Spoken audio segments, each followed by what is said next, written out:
በሚቀጥለው ጊዜ አብረን እንመጣለን ብለና አልጋውሻለሁ ኮሜዲ ነው ምን ያደርግ ኮሜዲ እዛ አሰራለሁ ላለው ማሽኑስ ማሽኑ ነው የሚሉት ብዙዎቹን የማግኘት እድል ኑሮኝ ጠይቀውኝ ብቻ ሳይሆን ልጅን ያሳደጉ እናቶች ሳይወልዱ ያሳደጉ ከስሽን በሳሲዩ መባላለሁ ምርጥ የጨርቆስ ልጅ ሰላም ጤና ይስጥልኝ እንዴት ናችሁ ይህ ውሎ ከቲጂ ጋር የተሰኘው ፕሮግራሜ ነው እንኳን ለእናቶች ቀን በሰላም አደረሳችሁ እያልኩ ፕሮግራሜን ጀምራለሁ የዛሬ የእናቶች ቀን ልዩ እንግዳ አድርጌ ጋበዝኩላችሁ ታዋቂዋን ተወዳጇን አርቲስት ብጻት ስዩም ይሆናል ከብጻት ስዩም ጋር ልዩ ቆይታ ይኖረናል አብራችሁን እንድትቆዩ በትህትና ጠይቃለሁ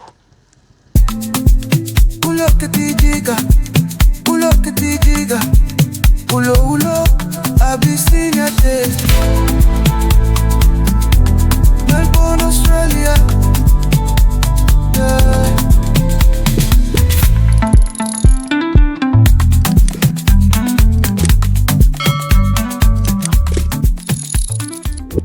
ብጽዬ በዚህ ቀን ስጠራሽ ሳታሳፍሪኝ እሺ ብለሽ ጥሬን አክብረሽ ስለመጣሽ እንኳን ለእናቶች ቀን አደረሰሽ በማለት ይሄን ውብ አበባ ሰጥቼሻለሁ ቴንኪው በጣም ነው ማመሰግነው እንኳን አንቺንም ለእናቶች ቀን አደረሰሽ አሜን እግዚአብሔር ለዚህ ቀንና ለዚህ ሰዓት ስላደረሰን ክብር ምስጋና ይድረሰው እንግዲህ ከአበባ ጋር ሽቶ ይሰጣል አይደል ግን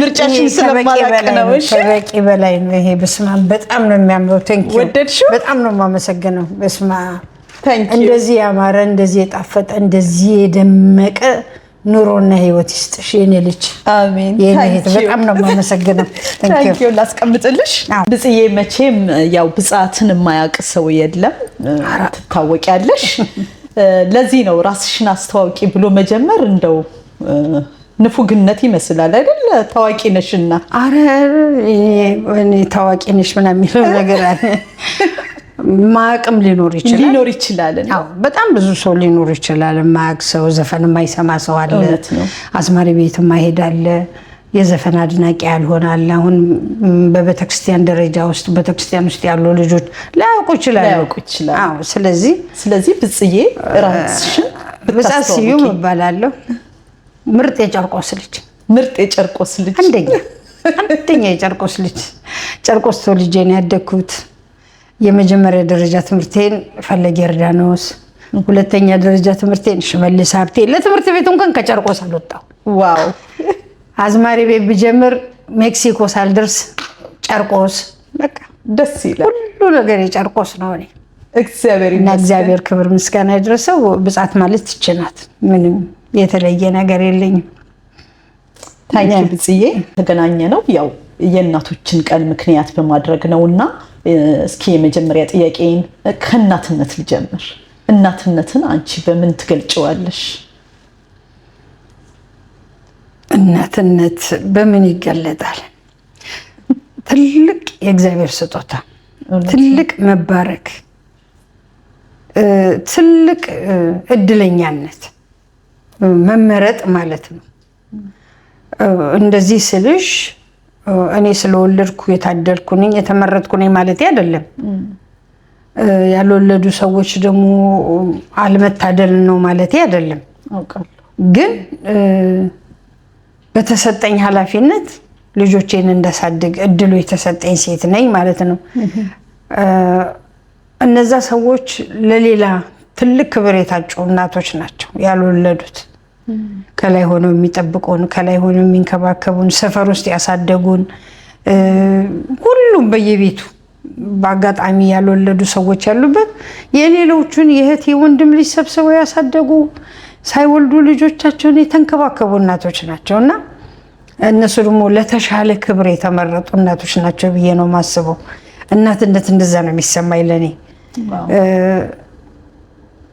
ስትወልጂ ግዴታሽ ስለሆነ አንጀትሽ ስለሆነ ሳይወልዱ እንደ ልጅ ተንከባክበው አፈር ድሜ ገብተው የሚያሳድጉ እናቶች ግን በስማ እነሱ እናት ናቸው።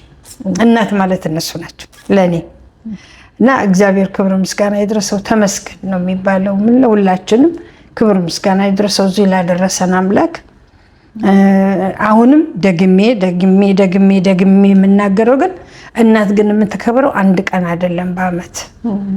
እናት ሁል ጊዜ በቀን በደቂቃ በሰከንድ መከበር አለባት። የእናት ችግር የሚገባን እናታችንን ስናጣ ነው። በህይወት እስካሉ ድረስ ምንም ላይገባን ይችላል። ልክ ስናጣቸው ሲጎድል ሽሮ አዘጋጅልኝ፣ በርበሬ አዘጋጅልኝ፣ ጤፍ የለኝም፣ እንደዚህ አድርጊልኝ፣ እንደዚህ የምንለው ስናጣ ልክ እንገባለን ያኔ። ስለዚህ እናቶቻችንን በቆማቸው እያሉ ወላጆቻችንን እያሉ በቆማቸው እናክብራቸው። ምናልባት እኔ አሁን ይሄ ማዘርስ ዴይ ፋዘርስ ዴይ ምናምን የሚለው ከፈረንጅ የመጣ ባህል ነው የሚመስለኝ። ብዙም አድናቂው አይደለሁም። ለምን እናቴን እኔ አንድ ቀን አይደለም ማከብራት ብዬ ስለማሰብ ነው። አይውሽ አባቴ ቢኖር ባከብረው ሁሉ ጊዜ ባደርግለት ደስ ብሎኝ ነው የማደርገው። እና የነሱ ምርቃት ነው ደግሞ ለኛ መንገድ የሚከፍትልን። ዛሬ መንገዳችንን ከፍቶ ዛሬ አብርቶልን የምንሄደው ትላንት እናቶቻችን የሰጡን ምርቃት ነው። እናት የመረቀው ሰው የፈለገ ተአምር ይመጣል፣ አይወድቅም። ወድቆ አይወድቅም። ችግር ሊገጥመው ይችላል፣ ፈተና ሊገጥመው ይችላል፣ ሰው ነውና፣ ግን አይወድቅም። ምክንያቱም የዛ የእናቱ ጸሎት ውይ ልጄ ብለው የተደሰቱበት የውስጥ ምርቃት አለ። ስለዚህ እኔ ለሁሉም ሰው እንደ ምክርም ዛሬ በእናትነት የምመክረው ማናችሁም ብትሆኑ እናቶቻችሁን አታስቀይሙ። እናቶቻችሁን አታስቀይሙ። ልጅን ያሳደጉ እናቶች ሳይወልዱ ያሳደጉ ክብር ይገባቸዋል። እናንተንም እንኳን ለእናቶች ቀን አደረሳችሁ ብለን እንላለን። ታንኪዩ ብጽዬ ስላስታወሽ። ግድ ይላል። የእናቶች ቀንን አክብረሽ እናትነቴን አክብረሽ እዚህ ስለጋበሽኝ እናትነቴን ስላከበርሽልኝ በጣም አመሰግናለሁ። በመላው ዓለም ላይ የምትኖሩ እናቶች እንኳን ለዚህ ቀን፣ ለዚህ ሰዓት፣ ለዚህ ደቂቃ አደረሳችሁ። እናት የምትከበረው አንድ ቀን አይደለም። እናት ከቀን ወደ ቀን ከአመት እስከ አመት መከበር ያለባት ናት። እኔ ደግሞ ወልደው ካሳደጉ የበለጠ የመሃን ጡታቸውን አጥብተው ባልወለደ አንጀታቸው ልጅ ያሳደጉ እናቶች ከምንም በላይ ይገዝፉብኛል። ለነሱ ዝቅ ብዬ እንኳን አደረሳችሁ ማለት እፈልጋለሁ። በጣም መመስገን ያለባቸው እነሱ ነው። የወለደ ሰውማ የራሱ አንጀት ነው፣ ወዶ ነው የሚያሳድገው፣ ልጁን ያሳድጋል። እነዛ እናቶች ናቸው መወደስ ያለባቸው፣ መከበር ያለባቸው። እውነትሽን ነው። ለነሱም ትልቅ ክብር ይገባል። አሜን። ትዳርን በተመለከተ መጠየቅ የምፈልገው ጥያቄ አለኝ።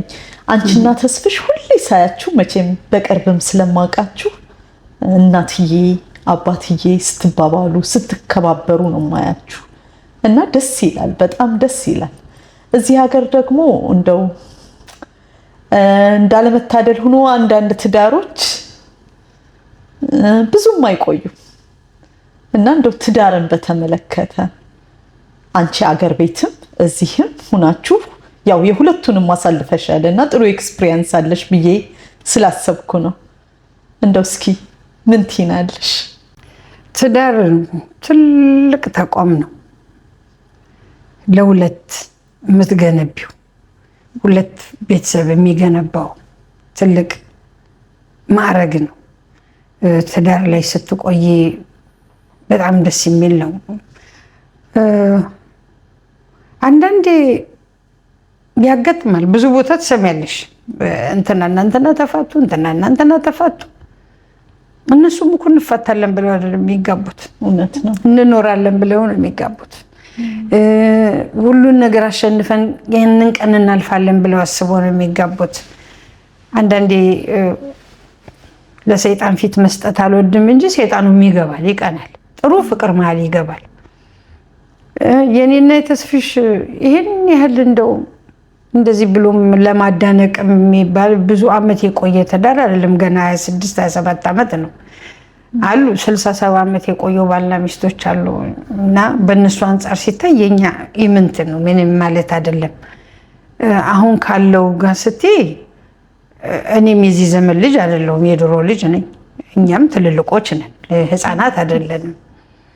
የልጆች ሲሆን ምንድነው ቶሎ እንትን የሚሆነው ቶሎ ለመወሰን ስለምንቸኩል ልጆች ስለሆንን ሁሉ ነገር ቀላል ስለሚመስለን ነው እንጂ አለመዋደድ ወይም አለምንትን አለማለት አለመግባባት አይመስለኝም። ትንሽ ካውንስሊንግ የለም፣ በእኛ ትዳር ካውንስሊንግ የለም። በእኛ በአበሻ አኗኗር ይሄ ካውንስል መደራረግ፣ እንደዚህ መጠያየቅ፣ ማውራት፣ ስለ ትዳር ማውራት፣ ገመናሽን አታውጭ ምናምን ነው የምንባባለው። ይሄ የግድ ሰው ያስፈልጋል፣ የሚያስረዳ የሚያስተምር። እንደዚህ ቢሆን ብሎ የምናወራው ሰው መሆናል። እናትሽ ጋር ብትሄጂ እማዬ ተጣላው ብለሻት ብትሄጂ ልጅ ትዳሯን ቤቷን ጥላት መጣም ሂጂ ነው እንድልሽ፣ እንደዚህ ብታረጊ እንዲህ ነው እንዲህ ብታረጊ እንዲህ ነው ምናምን ብላ ታስረዳሽ። ይሄ የድሮው ነው።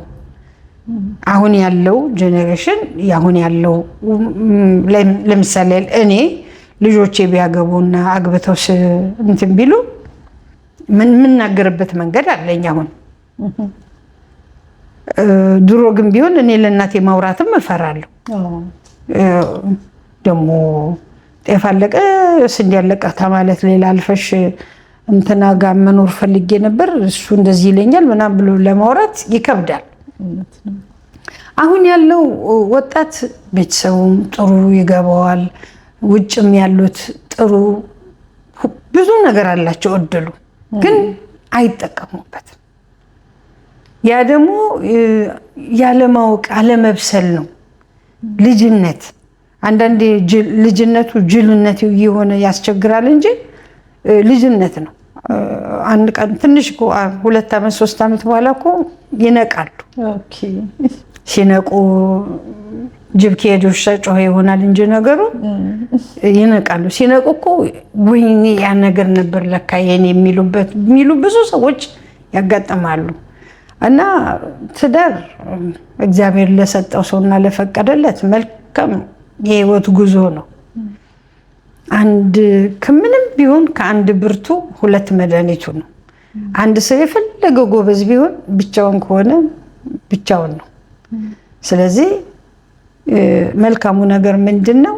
አብሮ ሆኖ አንቺ ትብሽ አንተ ትብሽ ተባብሎ በመቻቻል። ማንም ፐርፌክት የሆነ ሰው የለም። ማንም ጎበዝ እንትና ምንም ጉድለት የለውም የምትይው ሰው የለም። ሁላችንም የየራሳችን ጉድለት አለን። ያንቺን ጉድለት ባልሽ ሸፍኖ የባልሽን ጉድለት አንቺ ሸፍነሽ ነው።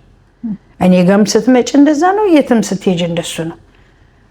ቀጥ ተደርጎ የተፈጠረ ወይም ቀጥ ብሎ የሚያስብ ትክክል ሁሉን ነገር የሚሰራ ሁሉን ነገር የሚያስተካክል እግዚአብሔር ብቻ ነው። ሰው የለም፣ አልተፈጠረም ሰው እንደሱ። ግን የኔን ጥፋት ዛሬ እንደዚህ አርገሽ እንደዚህ አርጊው እንደዚህ ቢሆን እኮ እንዲህ ነው ተባብለን ተነጋግረን መተላለፍ ከቻለን ነው የምትኖሪው ብዬ ነው ማስበው እንደኔ። እና አንዳንድ ጊዜ እንደውም እኔ ምሳሌ የምሰጠው ነገር አለ። አሁን እናንተ ቤት የሚሰራው የሽሮ አሰራር እና እኛ ቤት የሚሰራው የሽሮ አሰራር የተለያየ ሊሆን ይችላል። ዋናው የሚያስፈልገው ምኑ ነው? ሽሮ ነው፣ መሰራቱ ነው። አንቺ ተፈለግሽ ሽንኩርቱን አቁላይና ስሪው፣ ስትፈልጊ ከላይ ጨምሪው፣ ብቻ ሽሮ ይብሰልና ይሁን ይበላል። እንደዚህ አይሰራም። የኔ እናት ናት ጎበዝ፣ የኔ እናት ናት ልክ ምናምን ማለት ግን አንችልም። የኔ እናትም እንደዛ ሰርታ አሳድጋኛለች፣ በልቼ አድጌያለሁ። ስለዚህ ሁላችንም እናቶቻችን ልክ ናቸው፣ ወንድሞቻችን እህቶቻችን ልክ ናቸው። ስለዚህ የኔ ይበልጣል፣ የኔ ነው እንደዚህ እናቴ እንደዚህ ብላኛለች፣ አባቴ እንደዚህ ብሎኛል ካገባሽ በኋላ ይሄ እነዚህ ነገሮች አይሰሩም፣ ያልቃል። የእናቴ የአባቴ ነገር ያልቅና እዚህ ጋር ከባልና ሚስት ብቻ ናቸው የሚያወሩት። ስለዚህ ወንዱ ሲጮህ ሴቷ ረገብ ተራዋን የምትጮህበት ቀን እኮ አለ። እሱ ዝም ያለ ቀን ደግሞ አጥረግርጋው ትሄዳለች። በመነጋገር ነው ግን መጫጫህ ይኖራል። ሁሉ ሁሉም ሰው እየተጋጨ ነው የኖረው። ቀጥ ብሎ ሳይጋጭ እኔ ኑሮ ያለው ቢለኝ እኔ ሰው እኔ በቃ ሰው አይደለም መልአክ ነው የምለው። ሁሉ ሰው ይጋጫል። ስለዚህ እዚህም ሀገርም አይደለም ዛሬ ኢትዮጵያን ብትይጂ ብዙ ትዳር እየፈረሰ ነው። ጠርቶ ግን እስቲ ለምን ትዳራችሁ ፈረሰ? እስቲ እኔ መሀል ልግባ፣ እስቲ ላናግራችሁ የሚል ሰው ግን የለም። ወይንም ደግሞ እገሊና እገሊ እንደዚህ ተባብሎ ሰማሁኝ፣ እስቲ እናናግራቸው ወይ ሂድ እናማክራቸው ምናምን ብለሽ ማን ነገርሽ? እንዴት ሰማሽ? እንዴት አወቅሽ? እንዴት ልትሰሚ ቻልሽ? ምናምን ብሎ የሚያፈጥ ሰው ይበዛል። መንገዱን ስትአመላክቺ ሊያናግሩሽ የሚፈቅዱ ሰዎቹ እኛ ጨርሰናል፣ በአጋጣሚ እንኳን ፈጥነሽ እንኳን ገፍተሽ እንኳን ብትሄጂ እኛ ጨርሰነዋል፣ መሀላችን ሰው እንዲገባ አንፈልግም ይሉሻል። ግን መጨረሻው መጥፎ ሆኖ ትሰሚያለሽ። እና ያ ነገር ስታዩ ታዝኛለሽ። አብሮ ቢኖር ሰው ደስ ይልሻል።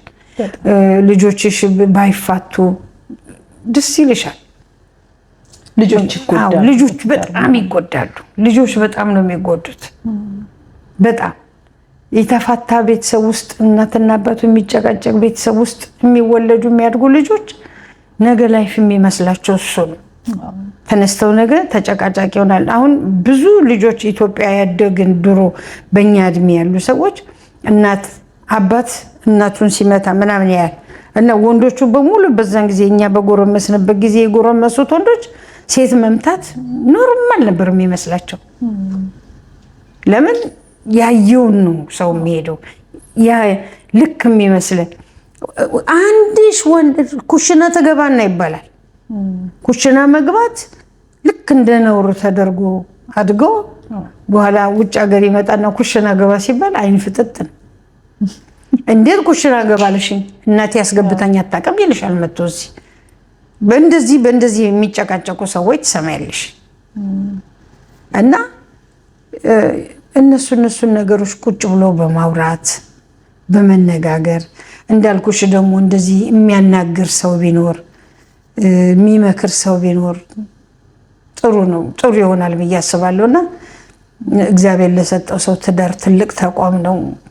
በተቻለ አቅም ቻል አድርጎ እንዲኖሩት እመክራለሁ። እኔ በጣም አመሰግናለሁ። ትዳር ይሄን ያህል ካልን እንደው እዚህ ሀገር ስንኖር ያው የልጅ አስተዳደግን ሁኔታ በተመለከተ ታውቂያለሽ፣ ያው አንዳንድ ልጆች በጥሩ ሁኔታ ተምረው ባህላቸውን ይዘው ቋንቋቸውን ሁሉ ተምረው ደህና ደረጃ የሚደርሱ ልጆች አሉ።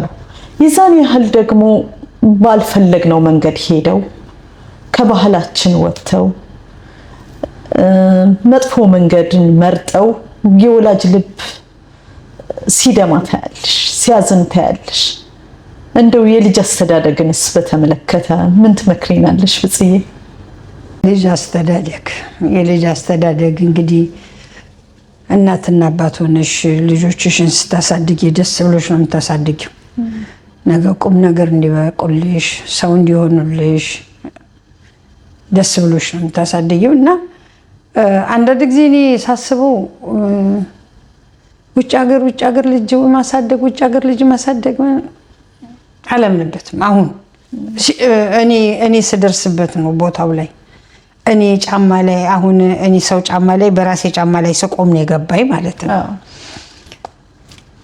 እዚህ ሀገር ልጆችን ይዤ ስመጣ የ9 እና 12 ዓመት ልጅ ነው ይዤ የመጣሁት።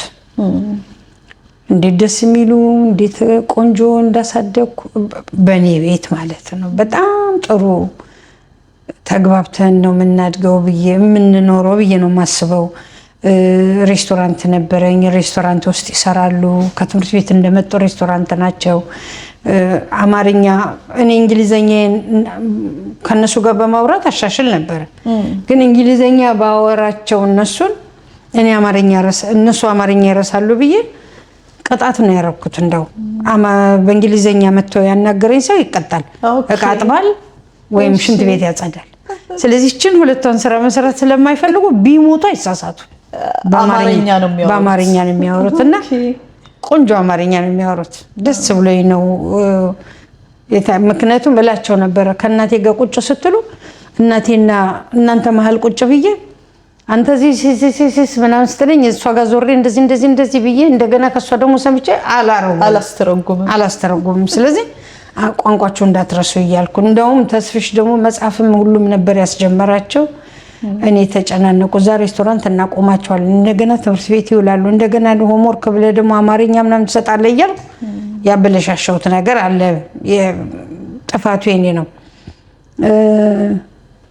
ልጅ ማሳደግ እንደምንፈልገው እንዲሆን አሁን እኔ ጋር ሲደርስ ችግሩ ሲገባኝ የገባኝ ነገር ቢኖር ምንድነው በሃይማኖት መንገድ ማሳደግ ልጆችን በጣም በጣም በጣም ተመራጭ ነው። ኦኬ በማንኛውም ሃይማኖት እንደየ ሃይማኖታችን እናትና አባት እንደሚያምነው ልጆቹ ማወቅ ነበረባቸው። በተክርስቲያን አሁን ዳቆን ሆነው ሲያዩ ልጆች ሳይ ጎረምሶች ሳይ እንደዚህ ጠምጥሞ እንደ ቄስ ምናምን ሳይ በጣም ነው ደስ የሚለኝ እና እሺ እኔ ልጆችም እንደዚህ በሆኑ ላለው ወጣት ሴቶች መዘምራን ሳይ ደስ ይለኛል። ምን አለ ልጄ አማርኛ እንደዚህ እየቻለች ዘማሪ በሆነች ኖሮ ላለው ግን አልወሰድኳት። እኔ መሰለኝ ለልጆቼ ጉድ ትምህርት ቤት ከፍሎ ማስተማር፣ የሚፈልጉትን ልብስ መግዛት፣ የሚፈልጉትን ጫማና ምናምን ጌጥ መግዛት ነው እናትነት የመሰለኝ። ትክክለኛው እናት ግን በግብረ ገብ አንጻ ያሳደገች እናት ናት። ለምን እንደዚህ ያልሽ ብትይኝ እኔ ወንዱ ልጄ መንገድ ሳተ ወጣ ከቤት። የት ነው ያለው? እንዴት ነው ያለው? ምንድን ነው ያለው? ምንም የማውቀው ነገር የለም ማለት አቤል። ኦኬ እዚህ ያለው? አዎ እዚህ ያሉት ሁለት ናቸው ልጆቼ፣ ፍቅርና አቤል። አንድ መጀመሪያ ሲጀመር ስህተት ብዬ የምለው ውሸት የምንናገረው ነገር ነው ልጆቹ ላይ ተጽዕኖ የሚያሳድረው። ለምሳሌ እንዴ ለልጄ ዋሽቼው አላውቅም። ማን እንደሆነ የማን ልጅ እንደሆነ ነግሬን ያሳደኩት። አቤል የታናሽ ወንድሜ ልጅ ነው። ታናሽ ወንድሜ በህይወት የለም፣ የወንድሜ ምትክ ነው። ሳሳድገው ግን የ7 ወር ህፃን ልጅ ከእናቱ ተቀብዬ ነው ያሳደኩት። እና ሁሉ ጊዜ የምነግረው እናት በጣም ትወድሃለች፣ እሷ አቅም ስላልነበራት እንዳትቸገር ብላ ነው ለኔ ሰጠችኝ እንጂ ጠልተህ አይደለም እያልኩ ነው ያሳደኩት። እናቱን እያሳየው እዚህም ከመጣ በኋላ እየደወልኩ እያገናኘው ነው። ምንም የዋሸሁት ነገር የለም። እንደውም እኔ ሳድግ ላምበርጊኒ እገዛልሻለሁ ምን እገዛልሻለሁ ሲለኝ ለኔ አይደለም መጀመሪያ ለእናት ነው እንደዚህ የምታደርገው ምናምን ምለው ነኝ። ኦኬ ወጣት ነው፣ ልጅ ነው፣ ጎረምሳ ነው፣ ይሳሳታል። ማናችንም በዛ እድሜ ቀብጠናል፣ አብደናል፣ ዋሽተናል። ያልሆነው ነገር የለም። የነበርንበት መንገድ የሚመልስ ስለነበረ ተመለስን እንጂ ይሄ ግን እንግዲህ ቀጥተኛው መንገድ ወደዛ ያለውን ይዞ ሄደ መሰለኝ። ያው እንትን አላለም። አንድ እሱ ይሄ ሰው ይሄ መቼ የተወለደው ልጃችሁ ነው? ይሄኛው እንዴት አናውቀውም? ከተስፋ የወለድሽው አንድ አይደለ እንዴ? እንደዚህ የሚሉ ጥያቄዎች አሉ። ልብ ይሰብራል። አዎ ለሱ አልዋሸሁትም፣ ያውቀዋል ለምን እንደዛ እንዳልኩ ምናምን እነግረዋለሁ ሁሉ ጊዜ። ግን ሰው የሚናገረው ንግግር ለነሱ ስሜታቸውን ይረብሻል። ሌላ ደግሞ እዚህ ጋር የሚደረግለት የሚኮንለት ነገር በተለይ ተስፍሽ የሚሆንለት ነገር ደግሞ አባት አይደለም መባል ደግሞ አይቀበለው። ስለዚህ እነዚህ ነገሮች ራሳችን የምናበላሸው ነገር አለ። አሁን እኔ ላይ ደርሶ እኔ ጋር ችግሩ ሲመጣ የገባኝ ነገር ነው መናገረው። ልክ ላልሆን እችላለሁ። ውስጥ የሚያሰማውን ውስጥ የሚፈርደውን ነው መነግርሽ። ብዙ ቤት የወንድም ልጅ የእህት ልጅ አምጥተዋል። ልጅ ነው ተብሎ ያው እዚህ ሀገር ወረቀት ፕሮሰስ ስናደርግ እንዴት እንደሚደረግ ሁላችንም ችግሩን እናውቀዋለን። በዛ መንገድ ስለመጣው እኔም አውቀዋለሁ። ስለዚህ ይሄ የወንድም ልጅ የእህት ልጅ ምናምን ተነግሮት አይደለም የመጣው። እዚህ ከመጣ በኋላ አንተ እኮ ወይ አንድ ቀን ሲጣሉ ወይ አንድ ቀን ሲጫጫሁ ድሮስ ያልወለድኩት ልጅ እኔ እኮ ልጄ ብትሆን እንደዚህ አታረገኝም ይባላል። ያኔ ልጁ ይባነናል። ምን ማለት ነው? እኔ ማንነኝ? የማንነት ፍለጋ ይሄዳል። እነዚህ ነገሮች ውስጥ ካለው ፍቅር ያበላሻሉ ብዬ አስባለሁ። እንግዲህ አሁን እንዴት ነው የምለው፣ መራቀቅ ምናምን አይደለም። ከችግሬ የተነሳ የማስባቸው ነገሮች ከማነባቸው ነገሮች የማስባቸው ነገሮች ናቸው። ሜቢ ይሄ ይሆን ወይ ልጄን ያጠፋብኝ ብዬ አስባለሁ። ግን እኔ ምን ዋሽቸው አውቃለሁ? ምንም ዋሽቸው አላውቅም ብዬ ነው የማስበው።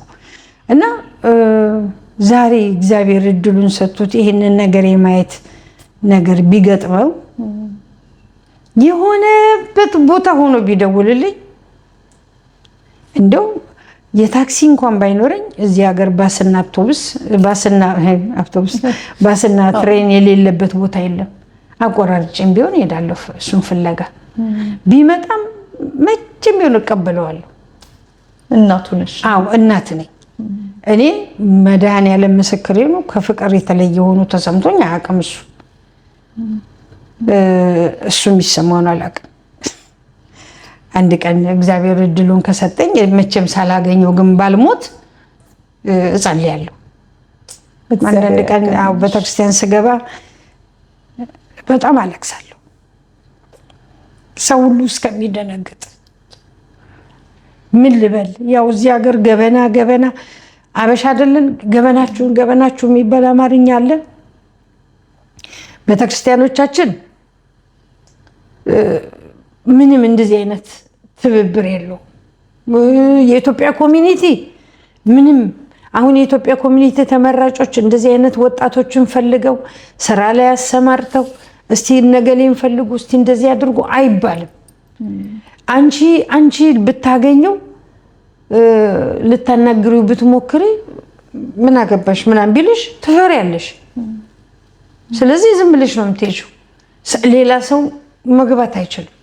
እንኳን ሌላ ሰው እናትና አባት ልጁ ካልፈለገ መግባት አይችሉም ህጉ። ስለዚህ ሁሉ ጊዜ ጥያቄ ጩኸቴ እዛ ነው። አንድ ቀን ይመጣ ይሆናል ብዬ አስባለሁ። ይቅርታ እግዚአብሔርን ግን የምለምነው ሳላየው እንዳልሞት ነው። ብዙ ጊዜ ጤናም የለኝም። ሲያመኝ ሐኪም ቤትም ከገባው ምንም ካልኩኝ ሳላየው ልሞት ነው እላለሁ። በሞት አይደለም የሚቆጨኝ። ሁለተኛ እድል ተሰጥቶኝ መኖር ሰው ነኝ፣ እግዚአብሔር ይመስገን። ግን ልጄ ይናፍቀኛል። አይዞሽ ብጽዬ፣ እግዚአብሔር ያገናኝ። በዚህ ችግር ውስጥ ያላችሁ እናቶች በሙሉ መድኃኒዓለም ወዳችሁን ያጠንክረው። ሌላ ምን እላለሁ? ሌላ ምንም ልል አልችልም። ልጆቻችንን ወደ እቅፋችን ይመልስልን። አሜን። ውድ ተመልካቾቼ ከብጻት ጋር ያለን ቆይታ ይቀጥላል። ካፍታ ቆይታ በኋላ ተመልሼ እመጣለሁ። እስከዛው ድረስ ግን ሰብስክራይብ ያላደረጋችሁ ቻናሌን ሰብስክራይብ በማድረግ ቤተሰብ እንድትሆኑኝ በትህትና ጠይቃለሁ። ሰብስክራይብ ያደረጋችሁ ደግሞ ላይክ ወይ እንዲሁም ሼር፣ ኮሜንት እያደረጋችሁ እንድትተባበሩኝ አሁንም በትህትና ጠይቃለሁ። አብራችሁኝ ቆዩ። አደራ እንግዲህ አደራ ልጄን አደራ እንግዲህ አደራ ልጄን ሆዴ ልጄን አደራ ልጄን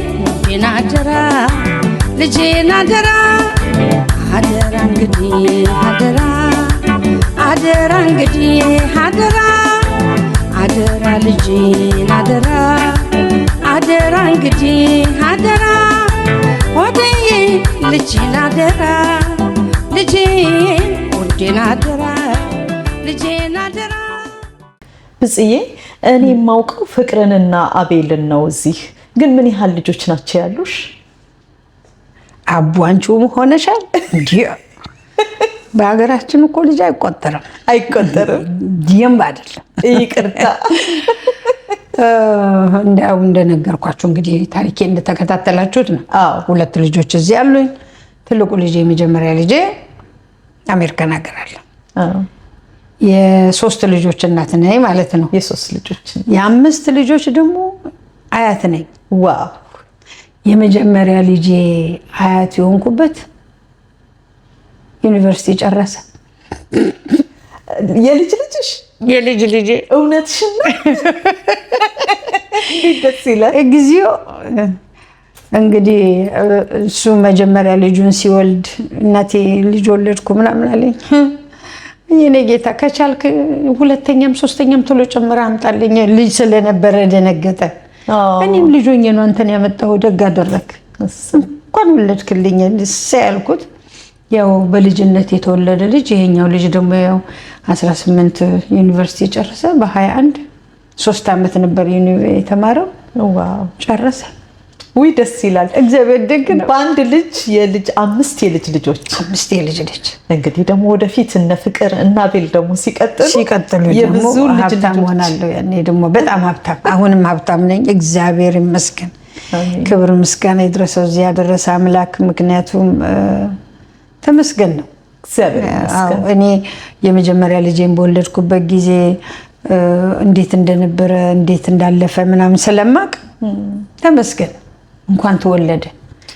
በህይወት ዘመን አንዳንድ ጊዜ ስትት ትሰሪያለሽ አይደል?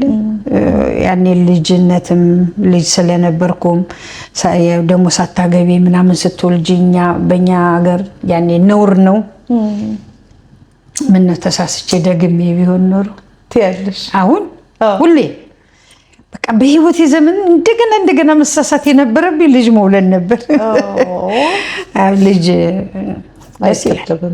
እውነት ነው፣ ደስ ይላል። እግዚአብሔር ይመስገን። ግን ተመስገን ከበቂ በላይ ናቸው ለእኔ። እግዚአብሔር ይመስገን። ተመስገን። እዚህ ከመምጣትሽ በፊት ብዙ አገሮች ላይ ለስራም በተለያየ ሁኔታ አይዶን ነው በስራ ይመስለኛል ብዙ ዓለምን ዞረሻል ማለት እችላለሁኝ። ብዙ አገሮች ነበርሽ፣ በተለይ አሜሪካ፣ ኢሮፕ። አሜሪካ እንደውም ቤተሰብም እንዳለሽ ያው ሶሻል ሚዲያ ላይ ሰምቻለሁ። እና ከዚህ ሁሉ ሀገር እንዴት ነው አውስትራሊያን እንዴት እዚህ ቀረሽ? እንዴት ሀገራችንን መረጥሻት?